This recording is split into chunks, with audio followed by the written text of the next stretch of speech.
Record করে দোহা diamond league খেতাব জিতলেন নীরজ চোপড়া। এই নিয়ে তৃতীয়বার ডায়মন্ড লিগের ইভেন্টে শীর্ষস্থান দখল করলেন নীরজ। 88 মিটার 67 সেন্টিমিটার দূরত্বে জ্যাভলিন ছুড়লেন তিনি।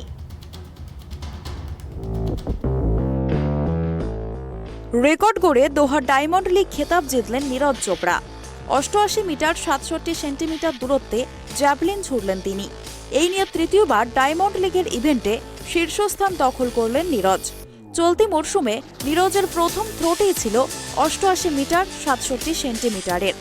টোকিও অলিম্পিকে রূপজয়ী জাকুব ভালদেজ রইলেন দ্বিতীয় স্থানে।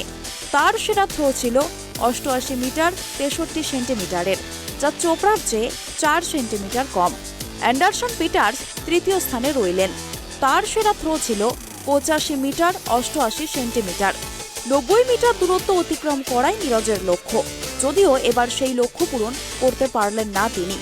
প্রথম থ্রোতেই জয়সূচক দূরত্ব ছুঁয়ে ফেলেন নীরজ। থ্রোগুলি ছিল যথাক্রমে 86 মিটার 04 সেন্টিমিটার, 85 মিটার 47 সেন্টিমিটারের। চতুর্থ থ্রোটি ফাউল হয়। প্রথম প্রয়াসে 84 মিটার 37 সেন্টিমিটার দূরত্বে জ্যাভলিন নিক্ষেপ করেন নীরজ। ষষ্ঠ প্রয়াসটি ছিল 86 মিটার 52 সেন্টিমিটারের থ্রো।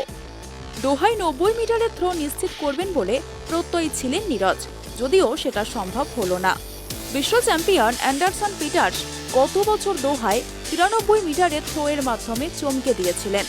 তিনিও এদিন নীরজকে টপকাতে পারেননি।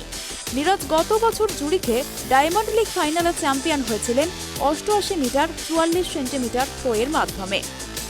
গত বছর জুরিখে ডায়মন্ড ট্রফি জিতেছিলেন নীরজ চোপড়া। সেবার 88 মিটার 44 সেন্টিমিটার দূরত্ব অতিক্রম করেছিলেন তিনি। এরপর থেকে আর ট্র্যাক অ্যান্ড ফিল্ডে নামতে দেখা যায়নি নীরজকে। কিছুদিন আগেই মহিলা কুস্তিগিরদের যৌন হেনস্থার প্রতিবাদে সরব হয়েছিলেন নীরজ চোপড়া। দেশের মহিলা কুস্তিগিরদের আন্দোলন সাম্প্রতিক সময়ে আলোড়ন ফেলে দিয়েছে। দেশের কুস্তি সংস্থার সভাপতির বিরুদ্ধে যৌন হেনস্থার অভিযোগ তুলেছেন 7 জন মহিলা কুস্তিগির। যন্তর মন্তরে অবস্থান বিক্ষোভেও বসেছেন তারা। সেখানে কুস্তিগিরদের পাশে এসে দাঁড়িয়েছেন ভিনেশ ফোগাত, সাক্ষী মালিক, বজরং পুনিয়ার মতো তারকা কুস্তিগিররা। এবার তাদের পাশে দাঁড়িয়ে সোশ্যাল মিডিয়ায় বার্তাও দিলেন Neeraj Chopra. Bureau report, tribe TV.